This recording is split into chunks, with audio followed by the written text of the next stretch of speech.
Jay here from Stretford Paddock. This is the Paper Talk. As you can see, I'm in the studio, so you know what to do by now. Get involved in the chat and the comments. It's live. I'm going to be talking about all the latest Manchester United news as the search for a striker intensifies, hopefully. Anyway, we know we didn't get Cody Gakpo. He went to Liverpool. There's a debate going on whether we really wanted him, whether we just wanted Anthony, and once we got Anthony, that wasn't happening. Whether Ten Hag did have his eyes set on Cody Gakpo, whether we need an out-and-out striker rather than someone who likes to come in from the left-hand side. That's a debate for another time, perhaps. But United have lost Cristiano Ronaldo over the last few weeks. We do look a little bit like up front, and there is a lot of talk in the papers around potential United targets. A lot of them seem to be centering, a lot of these stories seem to be centering around loan moves. It looks like the Glazers are not sanctioning any more signings, permanent signings anyway, whilst they try and sell the club. No surprises there, the Glazers penny pinching even. But we'll wait and see what happens. We'll get into it anyway, because there's loads of players we've been linked with. Some of them look likely, some of them not so likely. But, you know, our job here is to let you know what the papers are talking about, and your job is to get involved and let us know what you think about some of these stories. A4GTV says Tony should be cut price. I think Ivan Toney's got a few things going on. Don't know what the latest is with his sort of gambling thing, because he was found to have breached gambling rules, wasn't he? I think, was it about 230 or something stupid? So there seems to be a bit of a, you know, question mark, a cloud over him at the minute as to what's going to happen long term. Is he going to face a ban? Is there going to be any repercussions from that? Doesn't seem to be much happening in terms of Manchester United going for Ivan Toney. That, for me, felt a little bit more fan-driven.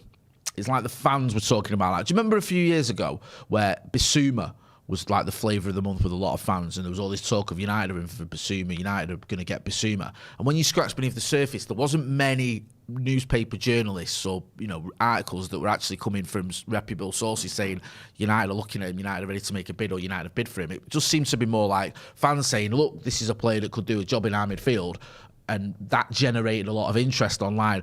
I feel a little bit like that with Ivan Toney. I don't feel there's been anything solid from the club. We've had a couple of murmurs. A couple of journalists have said, you know what, here's a player who could be available for a relatively reasonable fee, especially in the modern era, who, you know, Brentford are a club you can buy players from. This could happen and he could do a job at Manchester United, but I haven't seen a lot on it. George Morris says, morning, Jay. PR7ME says, let's go. Jamie White, A4GTV, morning, Jay.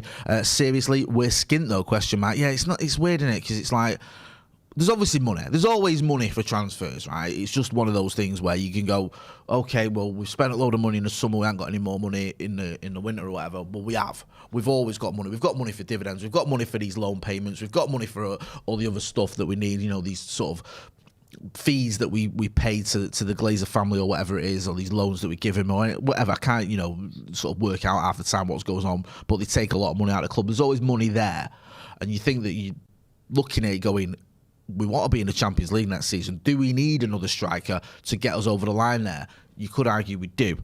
So it makes sense. We spoke to Kieran Maguire from The Price of Football a few months ago now, a couple of months ago, and he was saying that he wouldn't be surprised if United bought someone in the January transfer window, because if United are looking good for the Champions League next season, that makes us a more attractive proposition for a potential buyer, so you can actually sell the club for more. Whereas if you're sort of off the pace a little bit, or it doesn't look like you're going to have Champions League football next season, maybe you're not as attractive to potential buyers. I don't know. That was, you know, I trust Kieran Maguire. He knows his stuff. It kind of makes sense that if the club was looking pretty sort of solid in terms of the squad and in terms of the league position, you think that's a good squad and that's a team that is going to be in the Champions League next season. Maybe that does add a few $100 million onto the price of the club and to the value of the club. I don't know. Get involved in the comments and let us know what you think. Santa Notch says, good morning. Seriously. Oh, sorry. Done that one. Jim Max says, Gakpo, no go. Ryan G, morning, Jay. BMW Racing 1974, hello, Jay. Up the Reds. Glenn F, morning, Jay, my main man. Morning. Should we get into some of these stories? Hang on a minute, just before we do.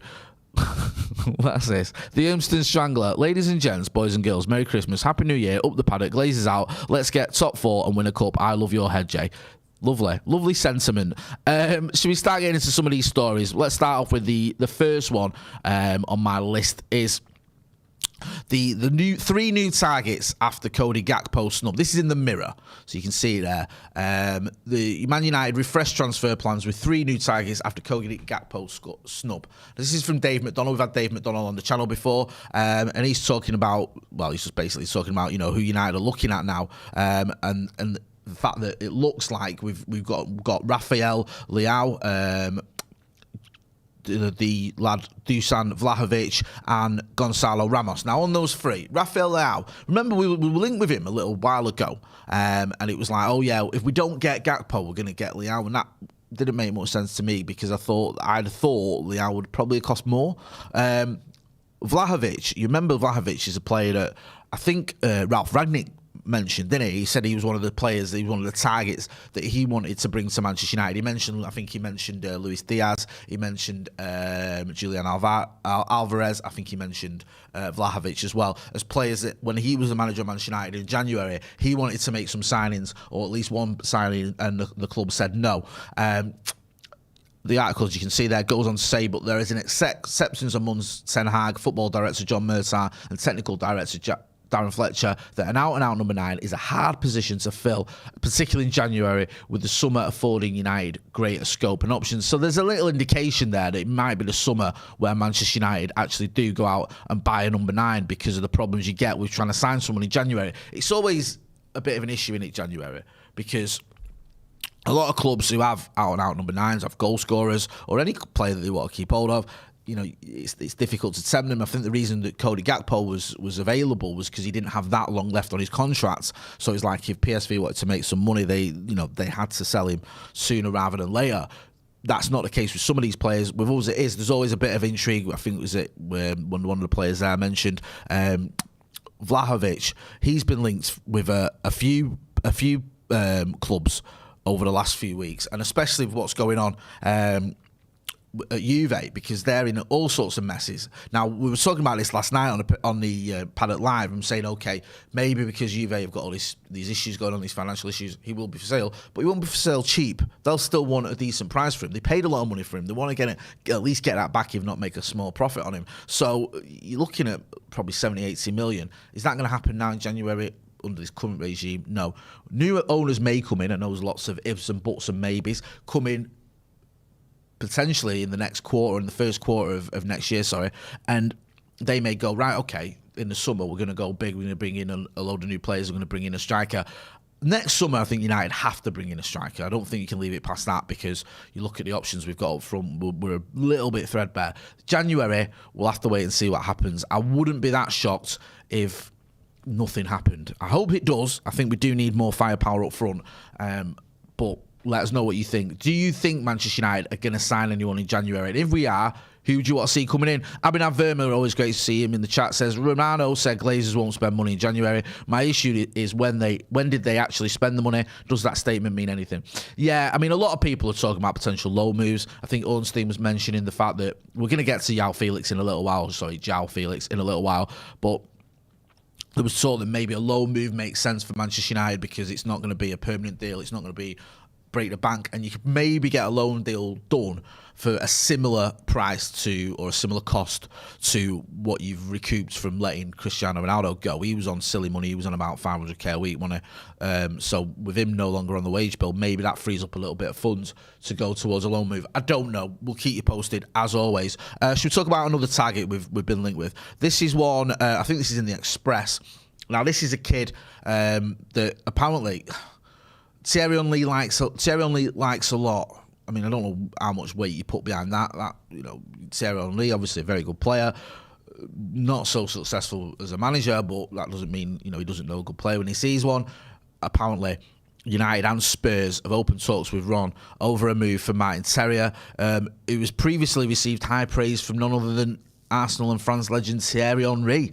Terrier has experienced a rapid rise to prominence over the last 18 months because of his, as a result of his formidable exploits in front of goal. I mean, let's have a look at some of his stats here. I mean, he's done really well, to be fair to the kid. 21 goals in Ligue 1 last season, 8 in 14 games this season. He's obviously banging in the goals. 25 years old, so he's not a kid. Do you know what I mean? He's not like an up-and-coming youngster. He's a player who, he's probably a couple of years or a few years off his peak. Hasn't got a cap for France, I see, which is a little bit of a surprise. Maybe he's not a late bloomer, but he's one of those who's sort of blooming in his early 20s or his mid-20s rather than being a wonder kid. Most strikers now, it's like if they've not banged in 20 goals in a season by the age of 20, people are ready to write them off. He's been sort of slow and steady until the last sort of couple of seasons, where last season and this season, where he's really started just to show his worth. Again, it seems a little bit left field. This has come from Media Foot. So, if you want to sort of know anything about Media Foot, ask someone else. I've never heard of him. The Express are quoting them anyway. Another one to file under maybe. Haven't heard much about this before. No disrespect to the Express, but it's not being covered by anyone else. It seems a little bit more like he's a young player, he's a player who can score goals. You could get him without breaking the bank, especially in the sort of the modern era. He's not going to cost you 100 million quid or whatever. And he's been praised by Thierry Henry. It doesn't look a lot like that's a signing I expect to happen. File that under doubtful. But as always, we'll keep you posted. Let us know what you think about any of these transfer targets. Is there someone that you really want us to get? You think we can get this transfer window? Is everyone else just thinking, it's looking like summer now? Sam Carter says, can't see us getting anyone, to be honest. Glenn F says, I shall ask again, who's going to pay for any striker or loan? Maybe Erik Ten Hag will get his hand in his pocket, but I doubt it. So January is a no-go. David O'Connor says, Terrier is another one who likes to play off the left, and we need an all-out striker. Ed says, whether it's Jan or Summer, I need two of Osimhen, Thuram or David, Jonathan David, that is, to be at our club. And Tony M and Elanga out. Tony M out, that's a controversial opinion. Abinam Verma says, can we get prosthetic legs for Martial? Yeah, a few of the sort of comments about Tony Martial. He's obviously done well when he's played this season. He's done well since pre-season. He's banging the goals in pre-season. His goal, his minutes to goals ratio, whatever you want to say, his goals per night this season is very good. But he's injured a lot. That's the problem. He's missed like 2/3 or 3/4 of the season. So you can't rely on him. It's not like you can go, Tony M, he's just going to lead the line for us all season. If he stayed fit, yeah, great, but he hasn't done so far this season. So what, is there any reason to believe that he's suddenly going to be fixed, that he will feature the rest of the season? I hope he does, but I have my reservations. Should we talk about Joao Felix? Simeone's been talking about it. This is you can see that in the evening news. It says there, Simeone calls talk of Felix exit. He says, talking about Felix, he says, we have a good working relationship. Since I've been at the club, I have never left beyond some differences that exist between people, and we can't agree on everything, and I have looked for what is best for the club until the last day. If he gives us what we saw in the World Cup, he will be very important. He has the condition and the talent, and the team need his qualities. Now, the latest sort of rumours, stories, reports, whatever you want to term it, regarding Joao Felix was that it would cost around 16 million quid to get him. 8 million in transfer fees, or in a loan fee, sorry, and 8 million-ish for his wages. You can see there's a quote there, or there's a story there doing the rounds in, I think it's from TalkSport. So we know what it's going to cost. 16 million for a loan move. We were talking about this last night on Paddock Live. It seems to divide opinion a little bit. Some people saying, yeah, but you know what, he's a good player. If Ten Hag wants him, get him. Others saying we shouldn't be spending 16 million quid on a loan player. I would listen, if Joao Felix comes to United, I'm not going to go, oh my God, why have we got him? He's a very talented player. We've seen what he can do for Atletico Madrid. We've seen what he can do against Manchester United. He is a talented player. In an ideal world, you wouldn't be getting him. In an ideal world, you'd be going out and you'd be buying someone, and you'd be buying someone who can lead the line, and you'd be buying someone who scores more goals as well. Because he's not really an out-and-out goal scorer, is he, Joao Felix? I think his average is about sort of 8 or 9 a season. So he's not someone I'd expect to come into the Premier League and start banging in the goals. And my slight concern, is that we're becoming a little bit over-reliant on one or two players. We're very reliant on Marcus Rashford for goals this season, which is fine because he's scoring goals and he seems to be in his sort of best form that we've seen arguably ever in a Manchester United shirt. But if he gets injured or his goals dry up, where else are the goals coming from? You look at Martial, again, I just mentioned earlier, his goals to games ratio is very good, but he's been injured a lot. Anthony scored a few goals in his first few games. I don't know if you can rely on him. Again, his numbers at Ajax were okay, but he wasn't someone who you'd look at and expect him to score double figures in the Premier League. I'd be surprised if he does, although he has got a few, like I said earlier. Then you're looking beyond that. Bruno Fernandes, he's changed his role in the team, isn't getting as many goals, isn't the sort of Bruno Fernandes when he first arrived. Not criticism of him, he's a bit more of an 8 than he is a 10 the way he used to play, but I don't think you can look at him and go, there, all the goals are coming from there. Christian Eriksen's not really a goal scorer. Sancho, we don't know what's happening with him. Anthony Elanga, is he at the levels you need? It's debatable. So there's a lot of question marks going on now where it's like, who's going to do the heavy lifting goal-wise if it's not Marcus or if Martial's getting injured? Does Felix come in and does he bring out the best in other players? So it's not just a case of him getting goals. Others are getting more goals because they're playing alongside him. I'm not so sure. Get involved in the chat and the comments. Let us know what you think about this move. And don't forget as well to hit that like button. There's over 700, I think, 600 of you watching.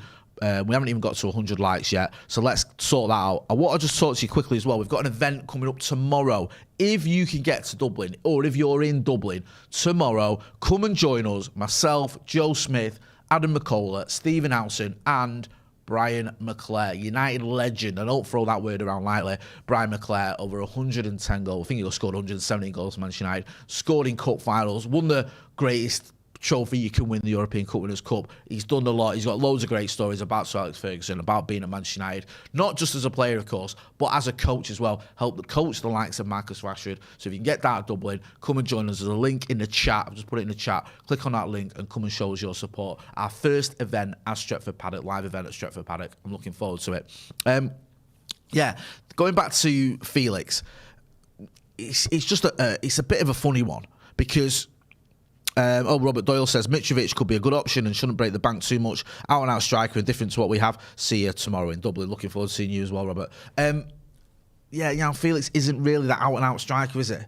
He's like someone who sort of, he likes to drop deep a little bit. He can bring in players around him. He's not someone who, he's going to be getting his head on things or he's going to be leading the line necessarily. He's that different type of attacker. Now, there's nothing wrong with that if it's productive and if it adds something to the team and if it helps, win your football matches. I don't know. I don't know, man. It's a little bit concerning that we're into this situation now. I know people go, well, the window's barely open, but it is open. The rumours aren't great. It seems to be that the Glazers are going, right, well, we're going to sell the club anyway, so why should we sanction any more signings? And you look at it and you go, we lost Cristiano Ronaldo. Mason Greenwood, certainly don't expect to see him in a Manchester United shirt anytime soon. Definitely not this season, if ever again. Martial, I've mentioned his injury issues, and Marcus, okay, he's doing really well, but there is a bit of an over-reliance on it. You thought we'd have a plan here to bring someone in, and it just doesn't feel like that at the minute. Don't know. Get involved in the chat and the comments. Let us know what you think. Do you want to see Joao Felix? Do you want to see someone else? Do you expect, as Robert was saying, or I think it was Robert's mentioned there, think maybe someone like Mitrovic?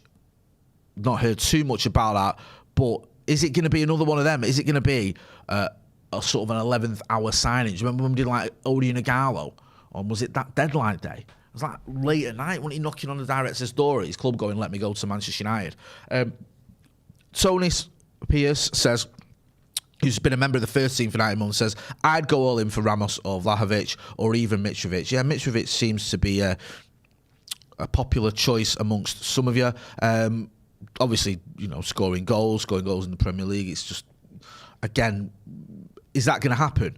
I just want to talk about Marcus Thuram, because there's a story doing the rounds here that United are in for him. This has sort of come out the last couple of weeks. It seems to me just be based on the World Cup final, where he came on in the World Cup final and did all right, and then it's like all of a sudden everyone's linked with him, including Manchester United. Now, I think this is obviously, you can see it there, come from 90 minutes. There's interest there. You can see, seems like everyone's in for him. Inter, Arsenal, Villa, Spurs and United have all spoken with Thuram's representatives. But the most concrete interest is emerging from Newcastle. So Newcastle United in for him as well.